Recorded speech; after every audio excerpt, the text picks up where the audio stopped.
Bien, continuamos en Revista Tele 15 y ahora llegamos a nuestra entrevista central. Tenemos el grato placer de conversar con el doctor Eduardo Jorge Prats, quien es abogado, constitucionalista, experto en el tema que ahora está muy en el tapete. Y qué bueno tenerlo a usted aquí, que nos traiga un poquito de luz sobre ese tema. Y otros también que vamos a conversar. Así que bienvenido este jueves. Gracias por ese esfuerzo. No, un placer estar con ustedes, compartir ideas y con el público que todos los días sigue su programa. Así es, mire, una de las cosas quizás que ha llamado más la atención en los últimos días ha sido toda esta propuesta de reforma. Incluso muchos de nosotros y politólogos, en la sociedad en sentido general, hay cosas que no le entienden. Si nos vamos a la parte de la Constitución, que se creía que la del 10 era la más terminada y la más acabada. ¿Cuál es su opinión desde el punto de vista de sus conocimientos juristas, su conocimiento a nivel de experto en la materia, de profesor, y que ha tenido quizás la oportunidad también de ver un poquito más allá de lo que lo vemos nosotros? Fíjate, una Constitución fija las reglas fundamentales del Estado y de los derechos de las personas. Toda Constitución, toda buena Constitución debe ser lo suficientemente rígida para que no pueda ser modificada con la facilidad como se modifica una ley o un reglamento, pero no tan difícil que impida a las nuevas generaciones a cambiar. La reforma constitucional hasta cierto punto denota la salud de un sistema político, porque es la prueba de que los políticos, para no violar la Constitución, entienden que hay que modificarla, porque si no la modifican estarían en vulneración de la misma. En este sentido, la reforma de 2010 fue una reforma, si se quiere, integral de la Constitución. Y sobre esa base que se ha construido las altas cortes, esta misma independencia del Ministerio Público, que ahora lo que se busca es consolidar aún más, porque ya la semilla estaba sembrada con el Consejo Superior del Ministerio Público, con las prerrogativas de los fiscales, estaba ahí. Es decir, que en ese sentido es positiva. Lógicamente, nosotros advertimos, si vamos a hacer una reforma constitucional, debemos saber que toda reforma es una operación de cirugía mayor. Se induce un coma al cuerpo político para que los poderes constituidos se dediquen a reformar la Constitución. ¿Qué pasa? Esta es una operación de cirugía mayor, pero es no invasiva, es una acupuntura, una laparoscopía dirigida básicamente a dos puntos fundamentales: fortalecer, consolidar el modelo que tenemos de mandato presidencial y de una reelección consecutiva, 2 periodos y nunca más, y por otro lado lo que sería la consolidación del Ministerio Público. Luego hay 2 elementos más que son accesorios, como lo es la unificación de las elecciones y, en segundo lugar, la disminución del número de diputados. Y eso, digamos que es una agenda mínima para la ley que declara la necesidad de la reforma, y por eso nosotros entendemos hay que analizar la procedencia de cada una de esas cosas, pero en ese sentido es positivo. Yo estoy contenta porque entendí por primera vez qué es lo que se le va a hacer a la... Yo quisiera... Porque como mujer al fin sé de todos esos procesos, lo que es una acupuntura o una parte, como usted dice, de no invasiva. No invasiva. O sea, no le van a no hay que ponerle anestesia, ¿o sí? No, se puede hacer ambulatorio. Ambulatorio, sí. Porque es que es una reforma puntual, no es una transformación. Aquí hay un mito que se dice que la Constitución Dominicana se ha reformado muchas veces. Esa es la gran mentira del mundo. La Constitución alemana, desde 1948 hasta 1987, se modificó 40 veces. Esta Constitución que tenemos, que es la Constitución de 1966, solo se reformó en el 94, en el 2002... 2010 y 2015. ¿Y usted establece en que esa...? Porque esta es la misma Constitución del 66, que se ha reformado en esas ocasiones. 4 veces. 94, Ajá. 2002, 2010 y 2015. Solo 4 veces. Ahora, ¿cuál es el problema del constitucionalismo dominicano? Y eso es lo que entiendo que preocupa al presidente Abinader con esa propuesta. Que muchas de las reformas que se han hecho son fruto de una cuestión sobre la prolongación de mandato o sobre la reelección. Y él lo que ha dicho, y lo dijo también el presidente Leonel Fernández en su momento, hay que poner candados, hay que blindar la Constitución. Y yo creo que en esa línea es que va la propuesta. Entonces, yo quiero, por ejemplo, profesor, usted que es un experto, que hagamos como dicen popularmente, como Jack el Destripador. Vámonos por partes. Vámonos por partes. Porque esa Constitución del 2010, ustedes, los expertos en el área, hablan de que ha sido una Constitución muy abarcadora, que ha sido referente, porque usted dice que se hicieron un trabajo estructural con el tema de la Constitución. Ahora bien, el tema de la reelección, ¿no tiene un candado esta Constitución? Sí, esta Constitución impide reelegirse por segunda vez al presidente Luis Abinader porque es un mandato adicional al primero. Son 2 mandatos y nunca más. Y nunca más. Este modelo que tenemos es el modelo de 2002. ¿Por qué entonces ¿por qué se habla tanto ahora? No, pero no lo van a cambiar. Lo que van a establecer es que esa fórmula es permanente y que no se puede cambiar. No está permanente, doctor. Bueno, porque se puede cambiar. Ahora se puede poner indefinida. Indefinida. Se puede reformar y se pone indefinida. Okay. Lo que está proponiendo el presidente es que no se pueda reformar la Constitución para cambiar ese modelo. Para cambiar Este que tenemos. Entonces, sobre eso, hay 2 maneras de hacerlo. Una, que es la que ha optado el presidente, de incorporarlo a la cláusula pétrea, que es el artículo 268, que establece la fórmula de gobierno democrático, representativo, republicano y civil. Eso no se puede cambiar. Aquí no puede haber una monarquía militar eclesiástica. Somos una república dominicana democrática y representativa. Entonces ahí añaden que ese modelo presidencial forma parte de esa cláusula. La otra fórmula, que es la que yo soy más favorable, es la de que no se impida que eso se pueda reformar, porque uno no sabe si en el futuro algún cambio obliga a reformar eso, y entonces estaríamos chocando con una cláusula que lo que preserva es ese mínimo democrático, representativo, civil. Cuando eso desaparece, es como si se disolviera la Constitución. Por eso nosotros creemos que lo mejor es que si se va a reformar eso, se haga con la mayoría que se requiere para derechos fundamentales y luego un referéndum. Ahora, si se altera la cláusula pétrea, hay una discusión. Yo sostengo que se ha modificado el procedimiento de reforma constitucional, por lo tanto, esa reforma en cuanto al mandato presidencial tendría que ir a referéndum. Hay otro grupo de destacados juristas que entienden que ahí lo que se marca es el contenido de la reforma y no el procedimiento. Y esa es la tesis que los juristas que asesoran al presidente básicamente están siguiendo. No creo que eso llegue al tribunal, pero si llega al tribunal tendrá que optar por una u otra interpretación. Por una u otra interpretación. Y entonces el tema, por ejemplo, seguimos con la reforma, con la reelección. Hay juristas que establecen que el presidente de la República, si se logra modificar la Constitución, podría optar por otro mandato. Sí, porque aquí impera una doctrina equivocada de que cada vez que se reforma la Constitución se resetea el printer, como si fuera una computadora, que la apagaste y entonces se vuelve a contar. Y eso es falso. La Constitución es de aplicación retroactiva. Lo que no es retroactivo es la ley. Pero ni Leonel Fernández ni Hipólito Mejía, en una aplicación estricta de la Constitución, podrían aspirar a la presidencia porque estaban ya inhabilitados. Pero como esa teoría impera, que es equivocada a mi juicio, por eso meten las disposiciones transitorias. Por eso el 278 que él está sugiriendo, de que él no se postularía. Exacto, eso es porque aquí se cree que se resetea. Si tú le tienes miedo a los muertos y tú crees que la bruja vuela, tú echas sal por aquí y demás. Entonces, como aquí todo el mundo cree que se vuelve a contar, surgió la tesis de... Pero para mí eso es un absurdo, porque los alumnos míos aprenden que la Constitución se reforma y se le aplicó todo al de atrás. ¿Se va a resetear Danilo Medina? No, eso es lo que la gente cree. Sí, pero es que tiene un transitorio que sigue vigente, pero es una confusión que hay. Los transitorios no se necesitarían, pero como hay tanta desconfianza.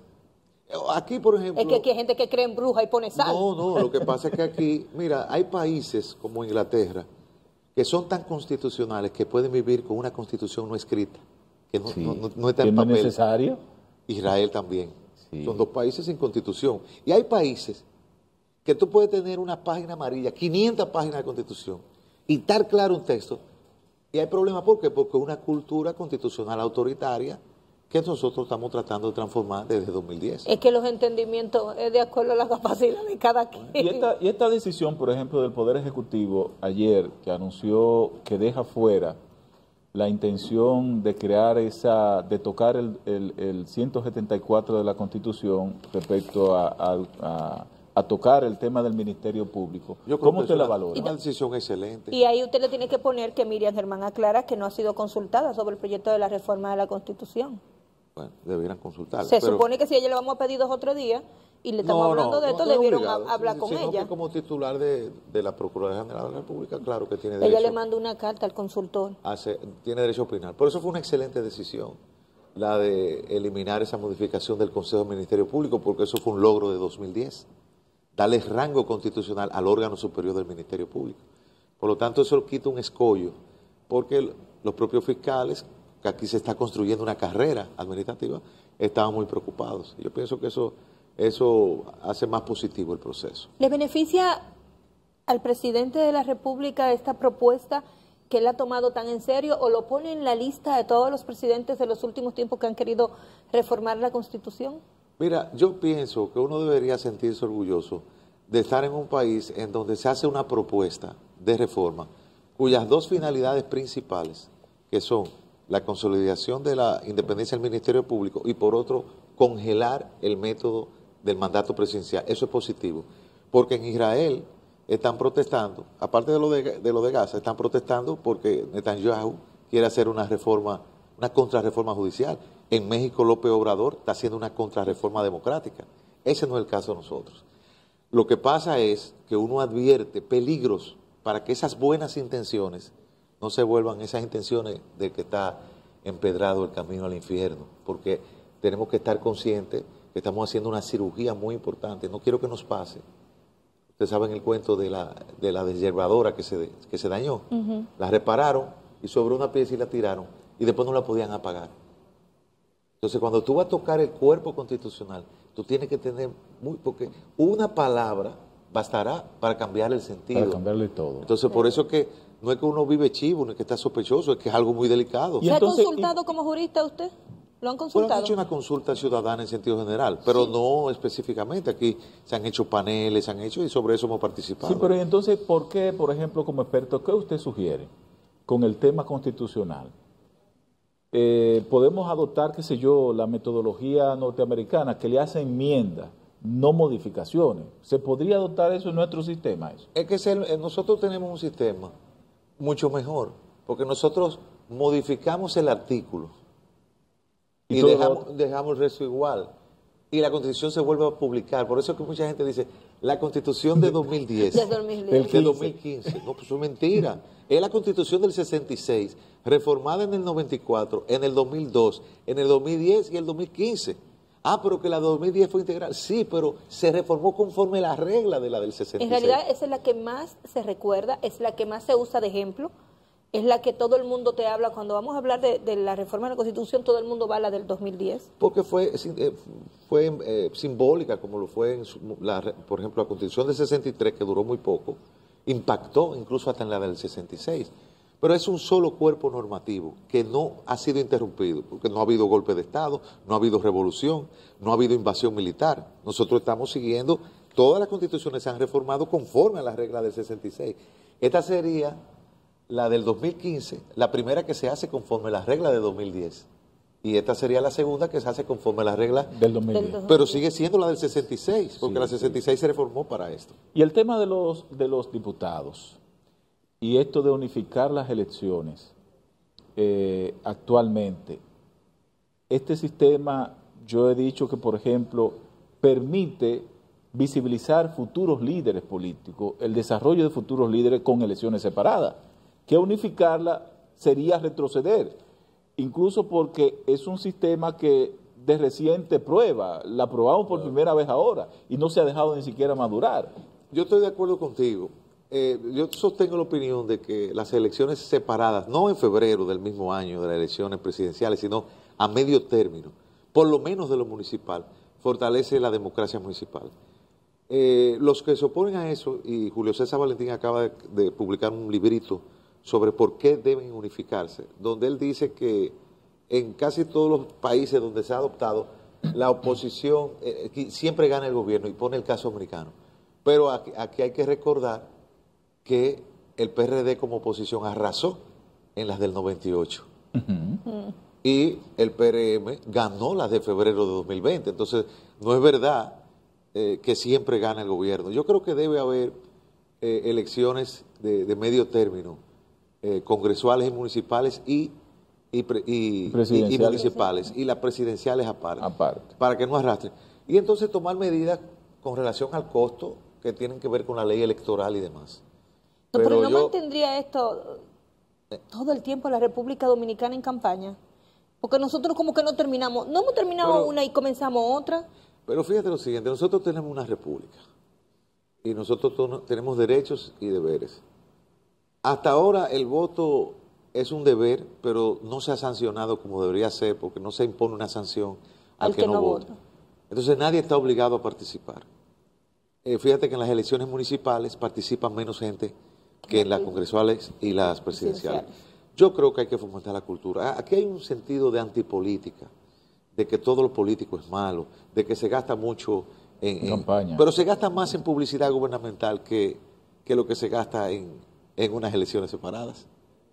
Entonces vamos nosotros a... ¿Sería factible establecer la obligatoriedad del voto? Yo siempre he estado de acuerdo que hayan sanciones escalonadas para que tú puedas, si tú no quieres votar por ninguna cosa, vota en blanco, vota en el cuadro ninguno. Y que el que no vota no tiene derecho a exigir. Pero eso para fomentar la participación, claro, como existe en otros países. Ninguno ganaría en muchos casos. Aquí hay sitios donde ninguno ganaría si damos esa casilla. Bueno, pero de eso se trata. Claro, además yo creo que si usted no vota, usted no tiene derecho a exigir absolutamente nada.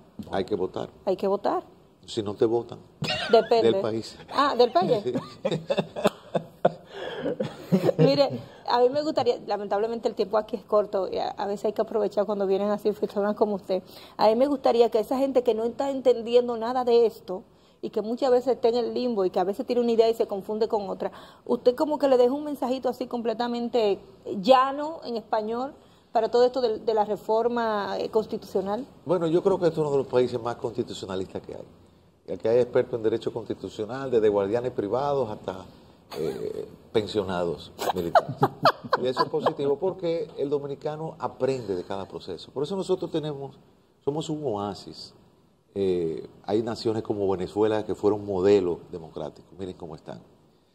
Hay otros países como Perú que comenzaron a caminar. Nosotros realmente hemos mejorado la calidad de nuestra democracia. Y para eso hay que participar. Para eso hay que participar. Y yo lo que exhorto a la ciudadanía es a estar pendiente de los foros. Hay discusiones en las universidades, en la misma prensa, los programas de televisión han hecho paneles. Yo creo que hay que participar. Y fíjense lo receptivo que ha sido el propio presidente, que con esa queja que hubo, ya modificó lo que va a ser su propuesta.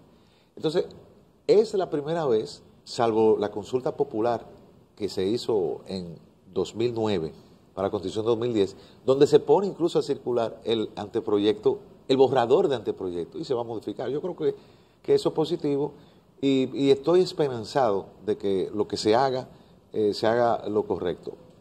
Yo, por ejemplo, estoy en contra de disminuir los diputados, porque yo soy masón, mientras más entran, más son. Es decir, mientras más diputados hay, más representación hay. Sí. Pero siempre está el fervor de la antipolítica. Sí. Mira, y esa antipolítica no es solo del empresariado, porque los políticos también se están quejando de que cuesta mucho la campaña. Por eso hay que hacer ajustes en la ley electoral, en la ley de partidos y en lo que se refiere al financiamiento de campañas, para que sean campañas menos costosas y con más comunicación del ciudadano con los candidatos. Bueno, gracias Eduardo Jorge Prats, experto constitucionalista de nuestro país, profesor universitario, por traernos un poquito de claridad en torno a este tema que nosotros tenemos en la palestra pública y que en las próximas semanas también se continuará hablando. Así que muchas gracias por estar con nosotros. Nosotros vamos a continuar aquí en Revista Tele 15, así que no se vayan, que tenemos más para ustedes.